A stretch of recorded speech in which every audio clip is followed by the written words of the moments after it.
Well, hello and welcome back. And this week we are back in the studio to do a little bit of maintenance here on our front suspension. So a couple weeks ago, I filmed the shaft trail out at Moose Mountain here in Alberta.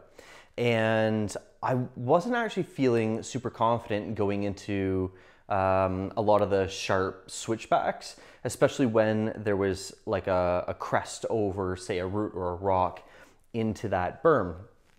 In fact, I even kind of mentioned that in the video where I was saying that it sort of reminded me of Squamish, where there's often like a root and a hole on the other side. And it wasn't until I was actually editing that video that I noticed I was pretty much maxing out my front fork travel just going around those turns. And so what I want to do today is install a second bottomless token in the fork, because right now I really like the way that the fork feels and is performing. It's nice and supple on the top. I think that there's, the high and low speed compression is pretty dialed in, although I haven't actually done any back-to-back testing. That's something I'd like to do in the future. I like where the rebound is set at, but it's just at from about half to full travel, it's using more than I'd like to see. I have no problem using 50% of the travel, even in those situations, but what I would like to see is just some more end stroke support. So that's exactly where the bottomless tokens are going to come into play. As a caveat, I am not a suspension expert, and I do actually plan on asking someone who is later this month, and depending on their reply, I will make a video for that as well. However, like I said, this is the home studio slash shop, so we are going to attempt this on our own. Step one, we are going to bleed down the pressure in the fork, and we're going to do that using our Shox digital shock gauge. So this is going to be our equipment selection here. As I mentioned, we have the Shox digital shock gauge. I also happen to have the Shox fork tool, which is also a cassette tool. Now, I did buy this one for a particular reason, and that reason is that not only can you put an adjustable wrench on the outside of it, like essentially every other cassette tool, but it has the ability to use a 3/8 inch drive ratchet. That's what we're going to be using here. But I want to take a moment to sort of, plead to Shox or put this out into the interwebs, because when you're doing, even basic, but even, sort of intermediate services or, fairly in-depth services on your bike, a 3/8 inch ratchet is not a tool that you commonly really need, because if you have a torque wrench kit, as we do here, this is the Topeak Torque Stick Pro in the 4 to 20 Newton meter, you'll see that this actually is going to be even longer in terms of leverage than a 3/8 inch drive ratchet, albeit, a lighter build. But it's going to come with a 10 millimeter, or you could install a 10 millimeter Allen. So what I would love to see instead is, instead of this 3/8 inch ratchet, use the 10 millimeter Allen, because there is a torque spec for these top air caps. And unless you want to have a torque stick device that's uses Allen keys and maybe a separate one that's a 3/8, or only use a big 3/8 inch one, which may not be sensitive down to the lower values, I just think that if you just simply change this from 3/8 to 10 millimeter, then yeah, you have one fewer tools that you need to carry around with you. So that's my 2 bits. If you're interested in this Topeak Torque Stick Pro, either the 2 to 10 or the 4 to 20, which is this one here, definitely go and check that video out. This is an awesome product. I keep the 4 to 20 at home because it has a more comprehensive kit, where the 2 to 10 is great for on the trail side, because the lower torque value, you're not going to be doing big teardowns, hopefully, on the side of the trail, and that's where the higher torque values here come in, and it has a more curated selection of bits, just again for on the side of the trail adjustments. But let's start by bleeding the fork down.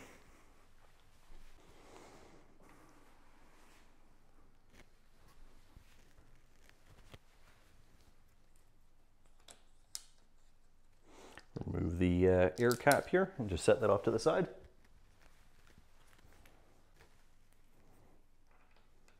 So in the actual service manual, it does say that you can use a like an Allen key, and they show it with like a rag as well, just in case I guess there's any oil that comes out. But I prefer to bleed it down using the actual tire pressure gauge. That way, it's just, I think, a much more controlled way to do it.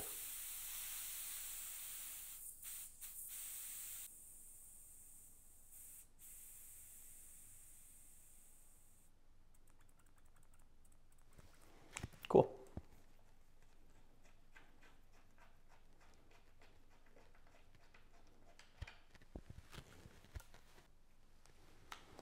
Set this off to the side for now.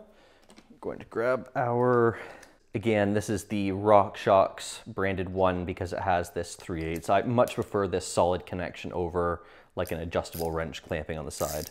Let's put this in the reverse.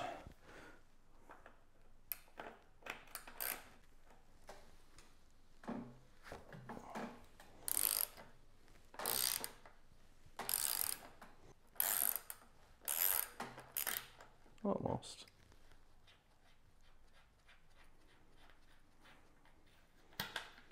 There we go. A little bit of oil. Put that down on a clean surface. So I actually just had a bit of a laugh at my own expense because, and I don't know where I got this idea, but I thought these forks came pre-installed with one token. However, it obviously doesn't. So in the purchase of the fork was included 2 bottomless tokens. So in the interest of logical progression, we are just going to add 1 for now. And it's actually a really simple process. So you can see, again, this is the top where we use that cassette style tool to remove it. On the side, we have a blue O-ring. On the bottom, we have the bottom side of the actual valve. And on the actual bottomless token, we have a hole that can pass over that valve and some threads on the side. So just go ahead and thread it in. Something else I noticed that I thought was kind of interesting is maybe, you know, if you don't service your fork for a long time or something like that, there is actually a spot for an Allen key. It looks like about a 6 millimeter, 5-6 millimeter that you could use to actually remove it if, you know, became stuck.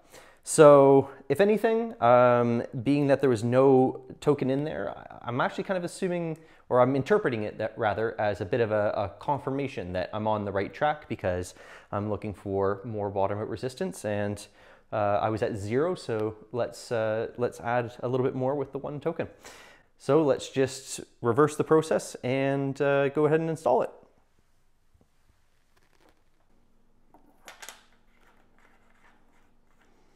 And I'm just going to go ahead and use the tool here to help thread it in a little bit faster.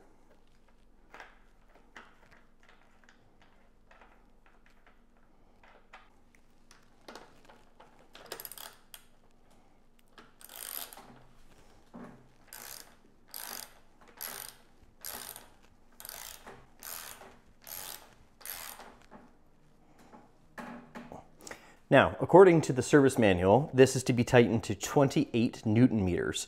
So if we just hit pause there, and I was to grab the Torque Stick Pro, this, which is longer, so has more torque that can be applied, a longer fulcrum, maxes out at 20 Newton meters. So having used this before, I have a rough idea about how much, excuse me, force needs to be applied. And granted, that 20 Newton meter torque wrench would be not enough for this application anyways, but I actually have a cool solution or an idea for that that I might email Topeak about one of these days. Nevertheless, you saw that I just kind of gave it 1 extra little pull for what was probably a 1/16 of a turn, and that should be sufficiently tight here. Now, this begins the like 10 or 11 step process for adding air back into your fork, and for that I'm going to reference the iPad. All right, so I have the SRAM service manual pulled up here, and we're on the section called Set Air Pressure for the Debonair Plus cartridge. So step 1 is going to be open the rebound damper counterclockwise until it's in the fully open position. We're also going to do that for the low speed and high speed compression. Again, that's going to be all the way open into the most negative settings. However, we want to make sure that we write down those settings first so that we know what to put them back to afterwards. So let's do that now.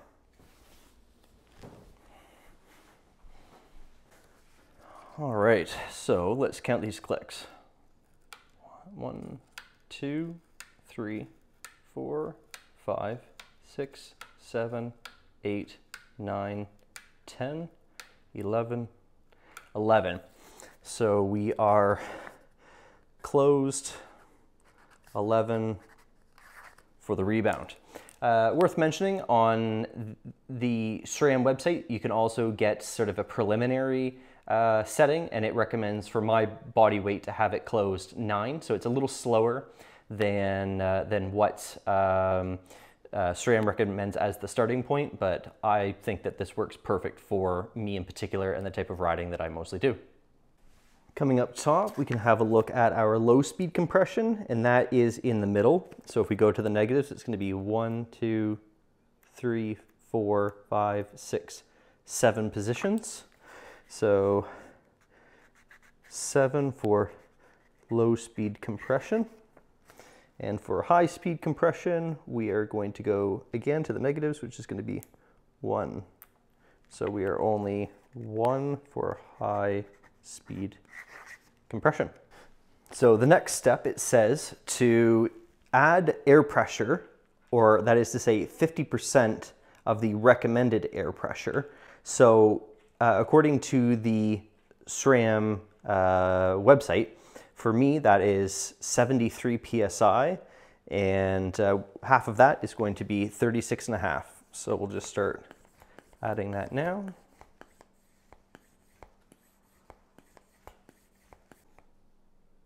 Perfect. So that is half. We will go ahead and remove the pump.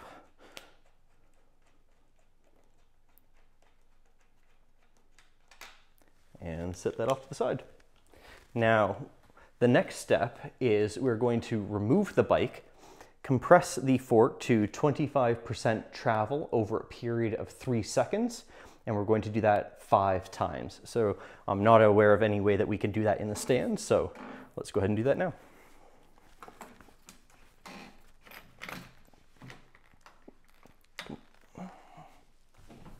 There we go. So I'm going to grab the front brake just to help compress, and we'll go 1, 2, 3. Oh, you can actually hear some of the air passing down. I think there's like a port on the inside, and by compressing the fork, you're allowing the positive and negative to equalize. So do this a couple more times.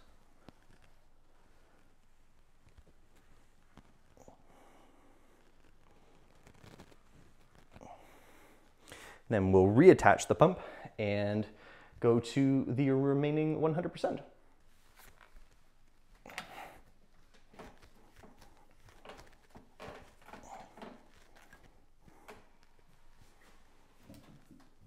So you don't actually need to put the bike back in the stand as I've just done. The only reason why I did that is just because it is a lot easier to show you what I am doing with the bike sort of being held in place with the bike stand. So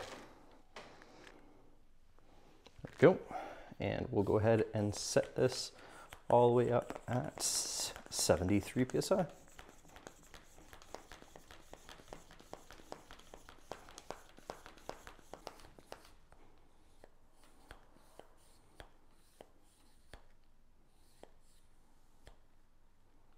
There we go.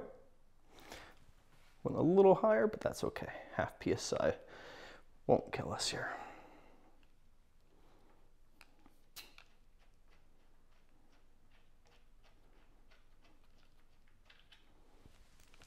Set the pump back off to the side. Reinstall our air cap the correct way. And there we have it. That is the installation of one bottomless token in the new 2023 Shox, I almost said Super Deluxe, Lyrik Ultimate with the Charger 3 damper, but I suspect that this system, or process rather, is nearly if not identical across many other forks I did see, looking through the manuals, that I think pre-2018 there was a slightly different shaped bottomless token, and then 19 onward. So hopefully you found this of interest, and if not, vaguely entertaining. I also want to make mention, you might have noticed that last week I was a couple of days late uploading the previous 5er race out at Moose Mountain, and it wasn't without its technical challenges. However, a big reason, or a big factor I should say, that played into that was that I was super busy editing about 5 other videos at the same time for the Garage channel. So if you're not already aware, I do have the Grey Wolf Garage channel, which is all things kind of like truck, camping, RV type stuff. Right now I have some videos on my rooftop tent and the fridge freezer setup and the electrical system and all that stuff. But I also just uploaded the first 4 episodes of a new series called A Mountain Biker's Perspective, which is looking at RVs through the lens of a mountain biker, because you know, we like to travel, and especially if you like to travel longer periods of time or on off seasons like in the winter, or you just want to go even if there's inclement weather, an RV is a really great option for that. Be sure to check out though episode 1, because I addressed 2 really popular things. 1 being van conversions, and 2 being truck campers. I guess truck campers are less popular than van conversions. But in that episode, I outline some of their benefits, but many of their cons, and the reasons for which I'm not pursuing that route. So if you're interested in like camping and RVs, and you'd like to see, you know, what an RV would look like through the lens of a mountain biker, or if you think that you're just RV shopping in general, or you might potentially be, all the episodes are packed full of lots of information about RVs from a technical perspective. So hopefully, yeah, you can find your way over there, and there's more episodes to come. In fact, I was just speaking to some folks today about that for actually a really cool episode if it all comes together in the future. In the meanwhile, again, thank you very much for watching. I always do appreciate it. You take care, and bye for now.